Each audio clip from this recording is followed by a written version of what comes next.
Mary, we're into June at this stage. How are things looking year to date for Shannon Airport? And I suppose what's 2024 looking like as a whole? Well, good to talk to you, Owen. And I suppose we've had a really good start to the year here in Shannon. So, Great. looking at our figures to the end of May, we're up 9% on the previous year. And if you recall, last year we were up 14% on pre-pandemic levels. So that's a good start to the year. Seeing very strong loads on the transatlantic. Great. European services, very high load factors, a little bit of softening in the UK market. Heathrow is still quite strong, but the UK regional routes, and I think you probably see that in traffic stats right across the Yeah. airport community. So And slight softening in the UK market. and are you able to, so you're 9% plus 9% year to date, which is fantastic. Are you likely to maintain that, or are you able to tell at this stage whether that'll drop off a little, or will you likely be up on last year by year end? I think it'll soften a little bit as the year goes on. We're predicting to be up 5-6% by year end, and to break the 2 million threshold for the first time in Shannon since 2009. So that'll be a really Great. important milestone for Yeah. us this year. Yeah. That's So a real kind of psychological bounce, isn't it? absolutely, it Yeah. is. Yeah. And when we talk about traffic, obviously for us here in Shannon, and particularly for your members of the importance of tourism, is the US market. Yeah. So that international gateway to the Wild Atlantic Way. So with the return of Delta Airlines on the 25th of May, we're now up to 5 daily services into the east coast of the US. So we've Great. 2 into the New York area, into JFK, Newark, and then we've Boston and Chicago. So Yeah. that's really, really important market for us. Yeah. And we always, well, I always think of it from a pure tourism perspective, but of course that direct air access from the States into Shannon both serves tourism, but also trade, FDI, multinationals. I mean, it's critical, isn't it, to the west coast of Ireland? Oh, absolutely. Like, the airport is really the economic engine of this region. And you mentioned there FDI. There's almost close on 50% of Ireland's FDI is now within our catchment area of Shannon Yeah. Airport. And that daily connectivity into the US, I've said it before, it's no coincidence those businesses are here. They're here because of that daily connectivity. And it is really important, and something that we as an airport are very conscious of, working with the airlines to try and grow the capacity to serve that market. Yeah. Because it's twofold. It's bringing the tourists in, and it's providing that route to market for our business people going in and out. And one thing, Owen, we've seen, particularly since COVID, is that the reach of Shannon Airport has expanded greatly. So our immediate catchment area, traditionally we'd have looked at the Midwest region and maybe Yeah. just beyond that. We've seen since COVID that our catchment area has expanded out to 18 counties and around Shannon Airport. And Okay. we're seeing that in our stats where people are booking their car parking from, etc. So that's really positive. And I suppose it's reinforcing the message of how easy it is to get to Shannon, really good road network, improving public transport. And for the first time since COVID, Bus Éireann will now have an expressway service Yes. back on this summer, serving the Galway and Limerick markets. That's really important. Improving public transport, really easy road access. And then when you get here, we all know how easy it is to park, get through the airport. Yeah. Security equipment, the fact that we've only one security check, easy get through CBP, facilities in place, particularly, for the age-friendly, we're in age-friendly airport. We provide that special service for anyone with Yeah. sensitive Yeah. needs. All of these things, I suppose, is encouraging people to think Shannon first, and we really want to push that Yeah. message. Yeah. And just on that point about Shannon and Cork and stuff, I Yeah. mean, we could be doing more as a country, couldn't we, to support, if you like, our regional airports. So we all know that there's a cap at Dublin Airport, which they're trying to get lifted, and there is obviously a cap down the line for Shannon and Cork, but it's some distance away, so there's plenty of sort of headroom to grow. And I know government could be doing a bit more in terms of funding of some of the capex projects for the likes of yourselves, which would make a difference, wouldn't it? It would, Own. I suppose that there's 2 things to touch on there. Your latter point is referring to the Regional Airports Programme, and aviation policy at the moment doesn't allow airports that are beyond 1 million passengers to avail of the regional airports programme, despite European state aid rules allowing the threshold up to 3 million for OPEX and CAPEX support and up to 5 million for certain CAPEX supports. So I suppose we are in ongoing dialogue with government saying, look, it doesn't make sense. You need to just align with the European thresholds, and that would allow both ourselves and Cork to avail of support under that programme. Really important because it allows us to invest in that critical infrastructure, which is so important at this stage. But back to your first point about the cap in Dublin Airport, the DAA are obviously going through a planning process to have the cap lifted. But I think even themselves have said publicly that that's likely to take maybe 2.5 years or longer to go through that process. So what we need to do in that interim period is look at the airport system in Ireland. And we've underutilised capacity in the airports in the regions. So really, we need to look at this critical strategic infrastructure that we have in place and make sure that we're maximising that. So, for example, we're talking about tourism here today.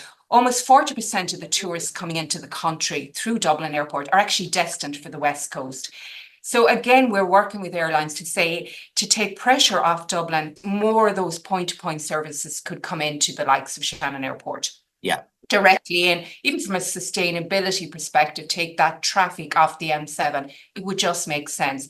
Then you look at the FDI that we spoke about earlier on and you say, okay, we need to serve that market because we know that 38% of the journeys from this region are actually going to Dublin Airport because the services aren't here. So it is really important that we try and align origination and the destination of the marketplace to where the services are provided. And I think that will help alleviate congestion in Dublin Airport while they're going through this planning process.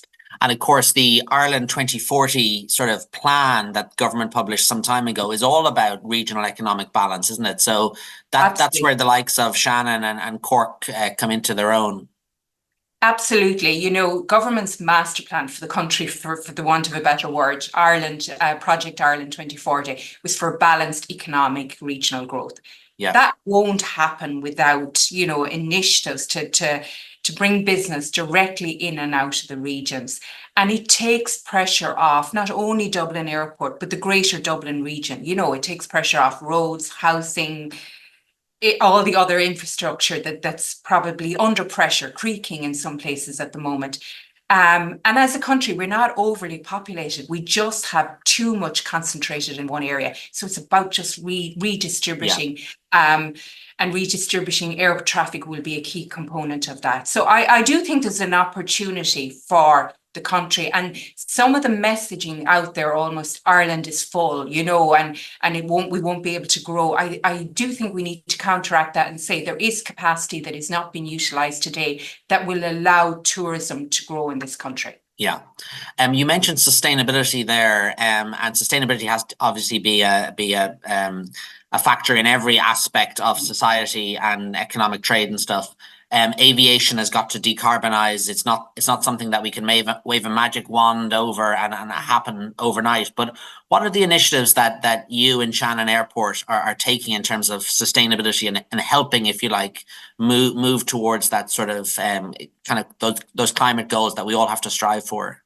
Yeah, it's very much front and center in our thinking here in Shannon. So we just signed off on our new strategic plan for the next 5-year period. Sustainability is at the heart of each one of our pillars in that plan. So on the ground here, we're doing everything we can to decarbonise our own operation. That includes, you know, electrifying our fleet, doing a deep retrofit of our terminal building to improve the BER. Right.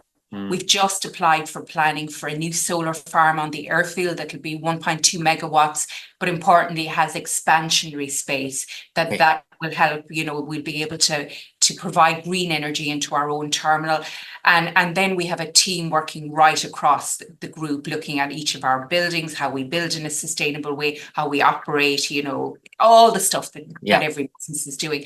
We're also obviously planning to meet all our own reporting obligations and our own mandated targets under 2030 and 2050. But there's a second part to that, and it's really about helping our airline partners to decarbonize. Because that's where the bulk of the emissions are coming from. So you can do, as you mentioned, you can do an awful lot on the ground in terms of the operations of the airport network. But then there's the aviation emissions in the sky, which you're not directly responsible for, but obviously are part of the aviation family. Absolutely. And, these are our customers and we want to help them. And obviously the SAF mandates are starting to kick in from 25, 26, which That's will, sustainable aviation fuel. So again, whilst airlines and fuel suppliers will be working to meet those targets, I think as a country, there's an opportunity here for Ireland. And Shannon is ideally located to be at the heart of that. Yeah. We're members of the Shannon Estuary Economic Task Force, and one of the recommendations is that we need to really accelerate the delivery of green energy. We have an abundant source of floating offshore wind, providing an abundant source of green energy, if we can put the enabling policies, structures, port infrastructure in place. And, this is still a way off, but we need to start working today to enable that industry and attract the investment in. And as the technologies evolve, we need to be well placed to secure that business for Ireland. And I think if we have that abundant green energy and obviously byproducts of that will be hydrogen, that will enable a SAF industry to set up and grow in Ireland. Again, would it be a unique selling point? We're an island nation. We need to help our airline partners to decarbonise. Today, SAF is probably the most feasible methodology for the medium term. I know people are looking at electric aircraft, hydrogen fueled aircraft, but I think you're particularly looking at the long haul and the range we need from here.